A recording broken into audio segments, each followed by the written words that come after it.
I never saw myself as the type to let an ex upend everything I'd built. But when Barb's rolled back into my life, that's exactly what happened. It was late summer, and Debbie and I had carved out a steady routine in our little coastal house. Nothing grand, just a place where we'd bicker over dishes or share quiet nights on the couch. 3 years with her had sanded down my sharper edges, or so I'd convinced myself. Then Barb showed up, and the cracks I'd ignored started to show. It all kicked off in the driveway. I was hunched over a rusty sedan, wrench in hand, when I heard tires crunching gravel. I straightened up, wiping sweat from my brow, and there she was, Barb's, leaning against her beat-up Chevy with that same crooked grin I'd fallen for years ago. "Hey, Jackson," she said, her voice low and teasing. "Still good with your hands, huh?" She tossed me her keys without waiting for an answer. "Car's acting up. Thought you'd help me out." Debbie was on the porch, her sketchpad open, but I felt her eyes lock onto us. I should have sent Barb's packing right then, told her to hit the shop in town, but instead, I caught the keys and muttered, "Yeah, sure. For old times." That was the first domino to fall. Debbie stayed quiet at first. She just watched as Barb's perched on the hood, chatting like no time had passed. I kept my focus on the engine, but Barb's had a way of pulling me back. She'd toss out a line like, "Remember that night we raced the cops down the beach?" And I'd chuckle before I could stop myself. Inside jokes, little glances. It was like slipping into an old jacket, too comfortable for my own good. Debbie's pencil went still, and I knew she'd caught every second of it. When Barb's finally drove off, promising to check in later, Debbie came up behind me. "She's chatty," she said, her tone tight. I shrugged, brushing it off. Just a friend needing a favor. No big deal. But it didn't feel that way. Not with the way Debbie's gaze lingered, searching for something I wasn't ready to give up. That night, I told her I had to finish up at the garage. "Barb's car's a wreck," I said, grabbing my jacket. Debbie nodded, but her lips pressed into a thin line, and I knew she wasn't buying it. I went anyway. Barb's was there, lounging by the workbench, and we talked while I tinkered. Nothing heavy, just dumb stuff about the old days, but it stirred something in me I couldn't shake. When I got home, Debbie was still awake, curled up with a book she wasn't reading. I mumbled an excuse and crashed, hoping she'd drop it. No such luck. The next day, I caught her digging through my stuff. She didn't even flinch, just stood there, holding a photo she'd pulled from a drawer. It was me and Barb's, arms slung around each other, grinning like fools at some party years back. "You said she was just a friend," Debbie said, her voice low and accusing. "She is," I snapped, snatching it from her. "That's old news."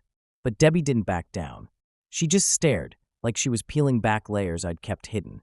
I hated that, hated how it made me feel exposed, even though I hadn't done anything wrong. Not yet. I hadn't crossed any lines with Barb's, but the way my pulse quickened when she smiled. That was trouble enough, wasn't it? I figured I could ride it out, keep things smooth until Barb's left town. But that night, it all shifted. Debbie's breathing beside me kept me awake, too steady, too heavy, so I slipped out to the living room with my phone. Barb's had texted earlier about the car, and I'd ignored it. Now I couldn't resist.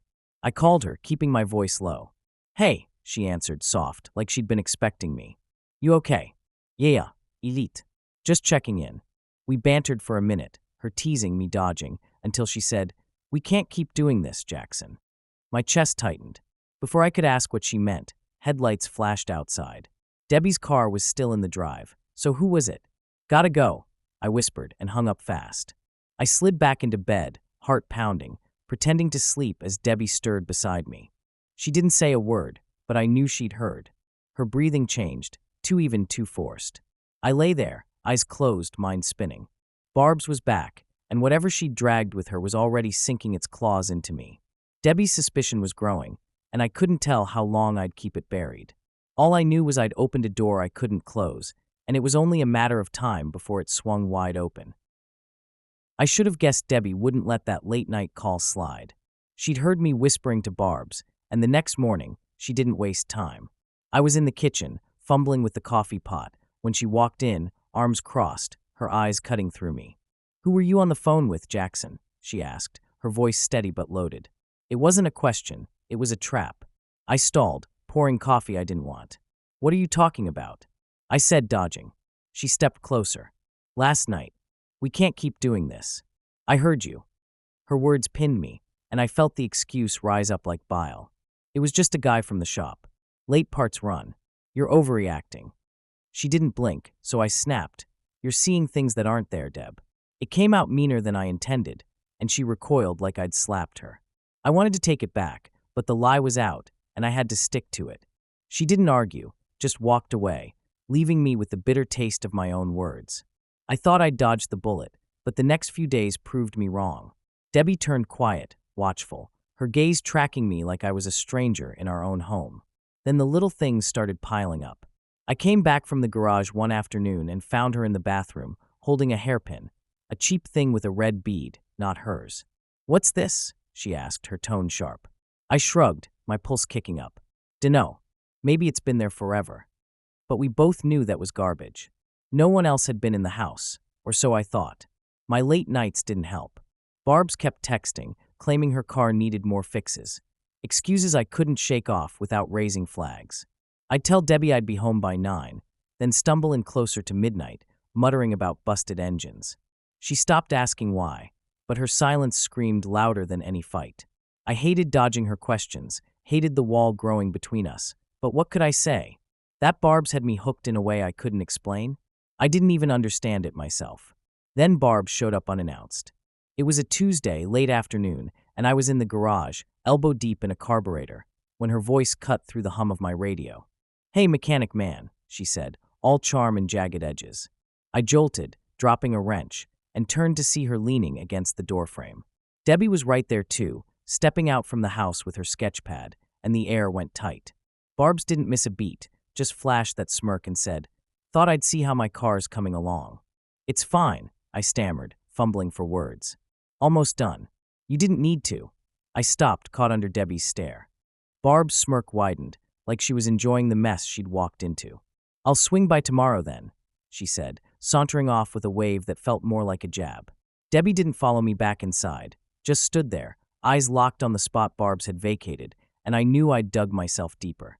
That night, I found her rifling through my dresser. She didn't even look up when I walked in, just kept digging, her hands shaking. "What's this about?" I demanded, but she ignored me until she pulled out a burner phone I'd hidden under some shirts. No contacts, no history, just a blank slate I'd grabbed on impulse months back. "What's this, Jackson?" she asked, her voice trembling with something between fear and fury. I snatched it from her. "It's nothing. Work stuff." But my defensiveness only made it worse. She stared at me, hurt carving lines into her face, and I couldn't meet her eyes. I wanted to fix it, swear Barb's was nothing, that I wasn't hiding anything big, but every explanation sounded flimsy in my head. She left the room without a word, and I let her go, the burner phone a dead weight in my hand. Sleep didn't come easy after that.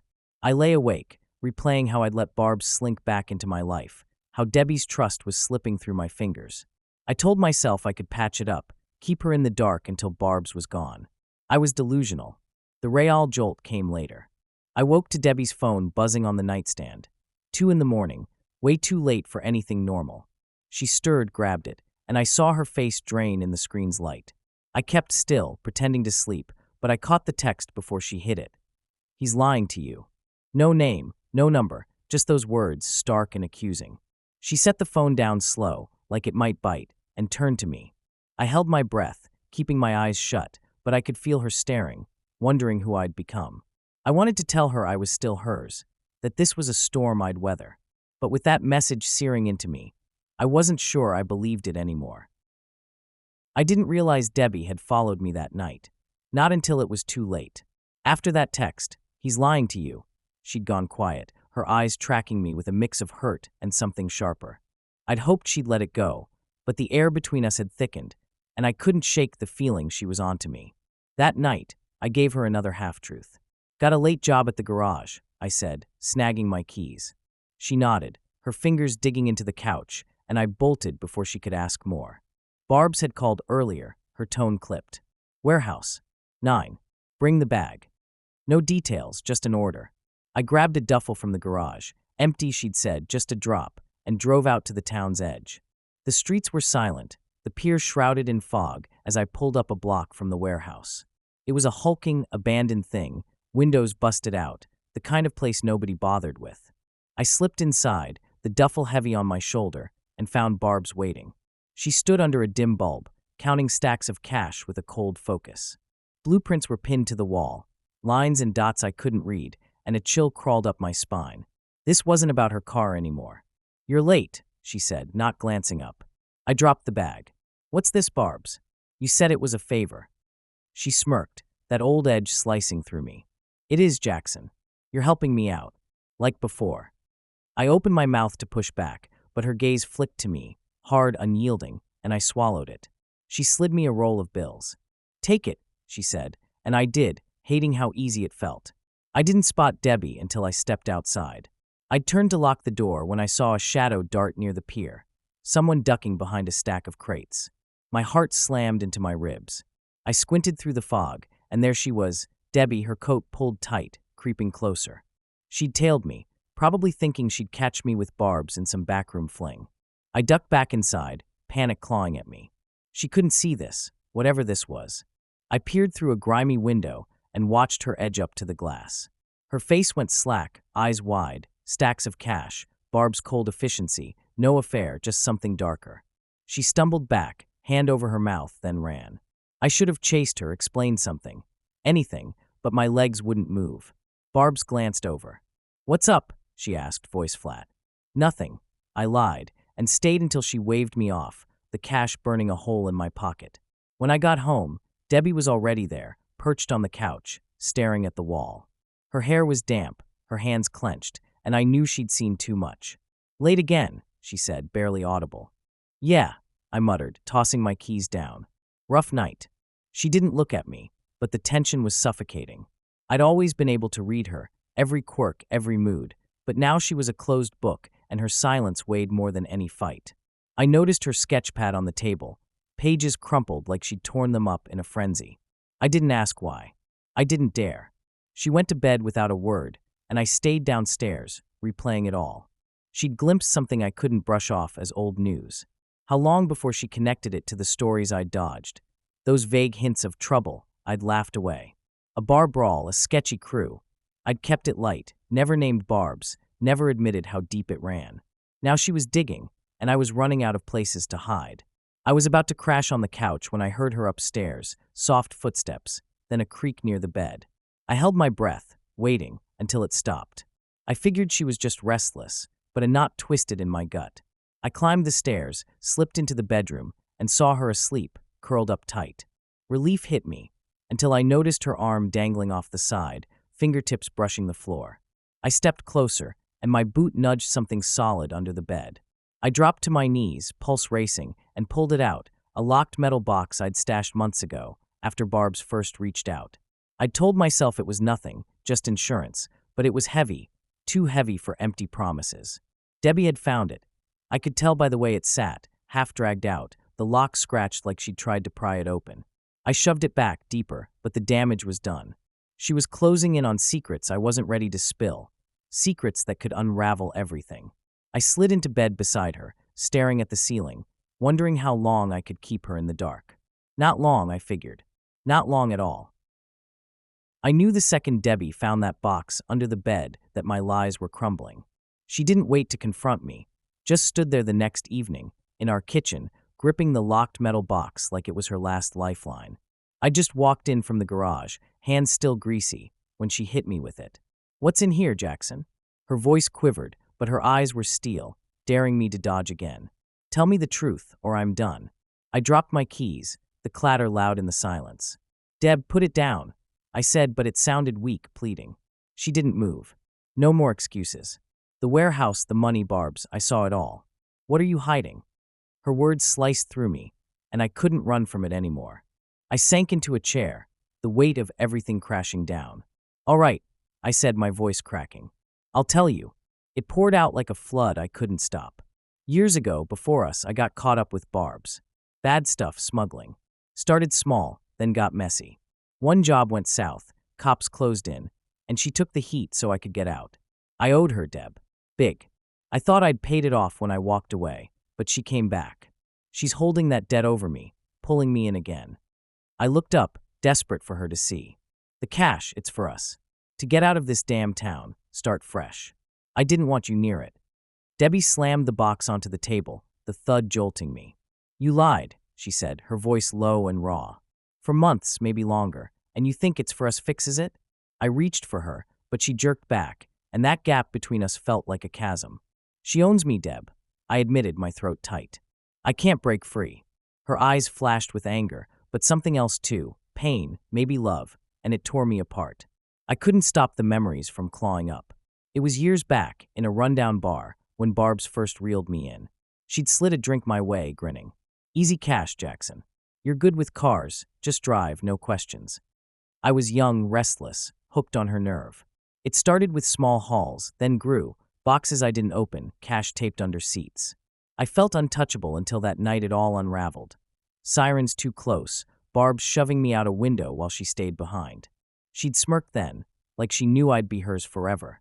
I'd escaped, built something with Debbie, but Barb's had tracked me down, her grip as tight as ever.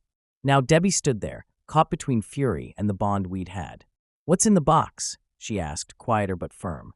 I shook my head. "You don't want to know, Deb. Trust me." She didn't push, but the air crackled with everything unsaid.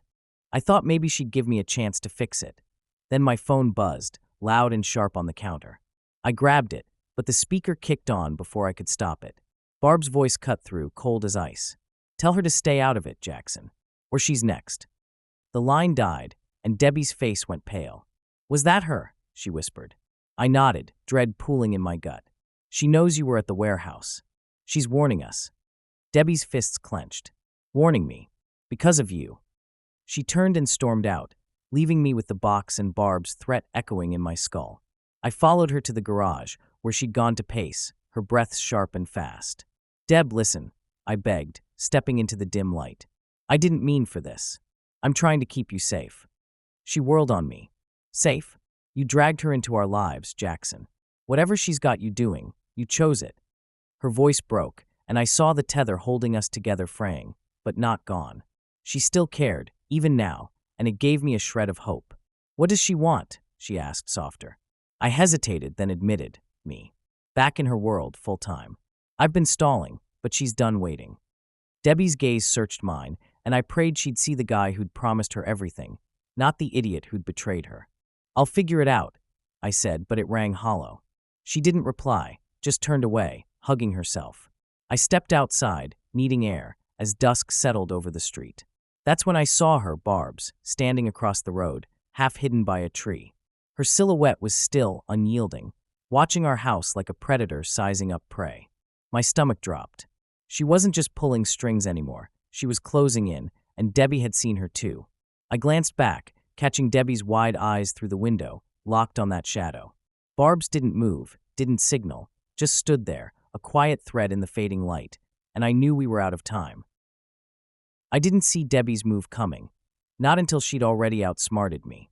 After Barb's shadow lingered outside our house, Debbie went silent again, but it wasn't defeat.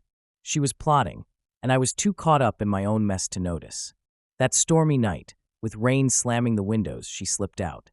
I'd been pacing the living room, replaying Barb's threat, "She's next," when I realized her car keys were gone. She'd headed back to the warehouse, diving headfirst into the chaos I'd tried to shield her from. I raced after her, my truck hydroplaning through the downpour. The warehouse loomed ahead, a dark shape against the storm, and I burst inside, soaked and frantic. There she was, crouched by the wall, the blueprints spread out, the locked box open beside her. A gun glinted in the dim light, and my gut twisted. "Debbie, what the hell?" I hissed, grabbing her shoulder. She pulled away, fire in her eyes. "This isn't just a debt, Jackson. It's a smuggling route, active. You're still neck-deep in it." She shoved the blueprints at me, lines tracing the coast, marked with drop points. Then she held up the hairpin from our bathroom. She planted this. "The text too, he's lying to you. Barb set it all up to screw with me, keep you unsteady so you'd stick with her." Her voice cracked, anger and fear tangled together. I stared, reeling. I'd thought Barb's was just leaning on old guilt, but this was deliberate, a mind game to lock me in. And I'd fallen for it. "Deb, you need to go," I said, pulling her toward the door. "Barb's can't find you here." She yanked free. "I'm done hiding. I'm ending this." Thunder rattled the walls, and I saw the steel in her, the woman I'd underestimated, ready to fight. I wanted to drag her out, keep her safe, but headlights cut through the rain, pinning us in place. My blood ran cold. Barbs. The door flew open, and she stepped in, gun in hand, rain dripping off her, that smirk sharp as a blade. "You should have listened, Debbie," she said, her voice slicing through the storm. She advanced, the barrel steady, and I threw myself in front of Debbie. "Barbs, stop," I begged, hands up. "Leave her out of this." She laughed, a harsh bark. "You brought her in, Jackson. She's collateral now." Debbie didn't back down, just glared, gripping the blueprints. "I know everything," she said, "and I'll spill it all." Barb's smirk twitched, then hardened. "Not if I shut you up first." She lunged, and I tackled her, slamming us into a crate. The gun skittered across the floor, and Debbie dove for it. Everything exploded, Barb's clawing at me pinning her down, Debbie snatching the weapon with shaking hands. "Enough!" Debbie shouted, aiming it at Barb's. The storm roared outside as Barb's froze, hands raised, her eyes venomous. "You're nothing without him," she spat at Debbie. "He's mine, always will be." I shook my head, breathless. "No, I'm through. This stops here." But even as I said it, doubt gnawed at me, Barb's hold, years of it, tugging at my resolve. Debbie saw it, her gaze flickering to me, wounded and unsure. Barb's lunged again, aiming for Debbie, and I reacted, grabbing her wrist, twisting her back. "Run!" I yelled. Debbie hesitated, then bolted, blueprints clutched tight. Barb's thrashed against me, her nails raking my arm.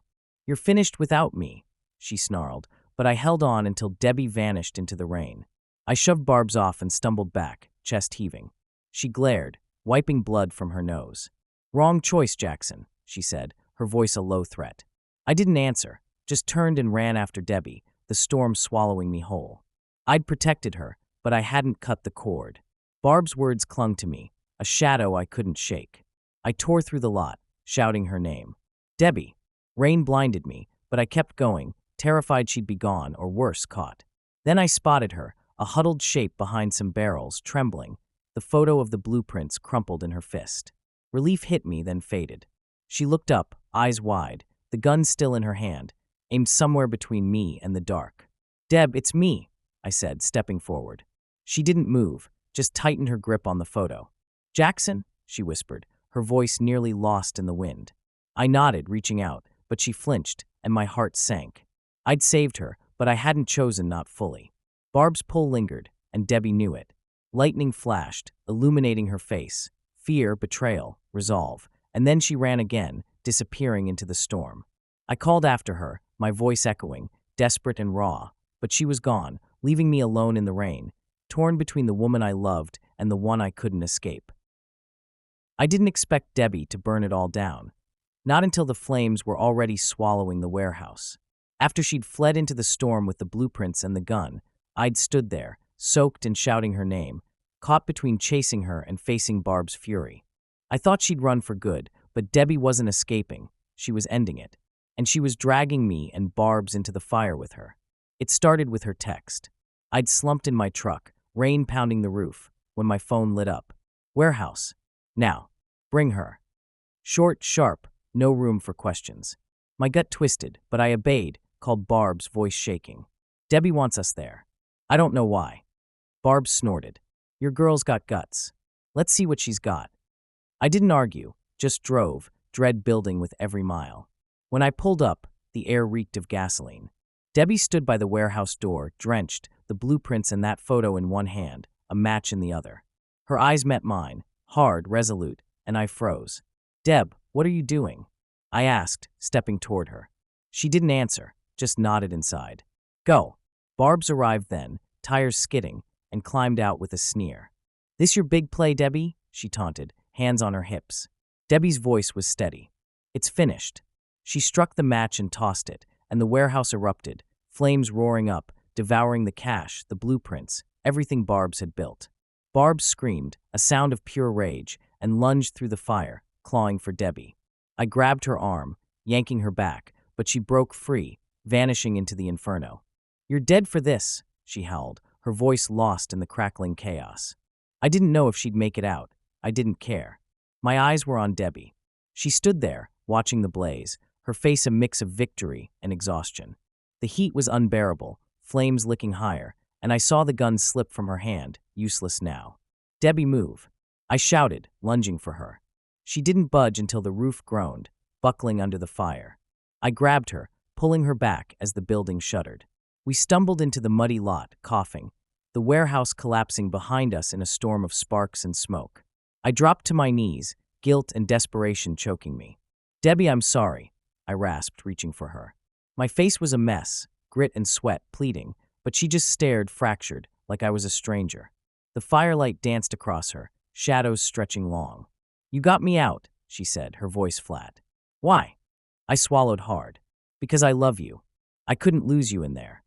She didn't respond, just turned away, and I felt the thread between us thinning, ready to snap. Sirens wailed faintly. Someone in town had spotted the blaze. Figures gathered down the road, watching, clueless about the war we'd just fought. Debbie started walking, away from the fire, away from me. I staggered up, following, my fingers grazing hers.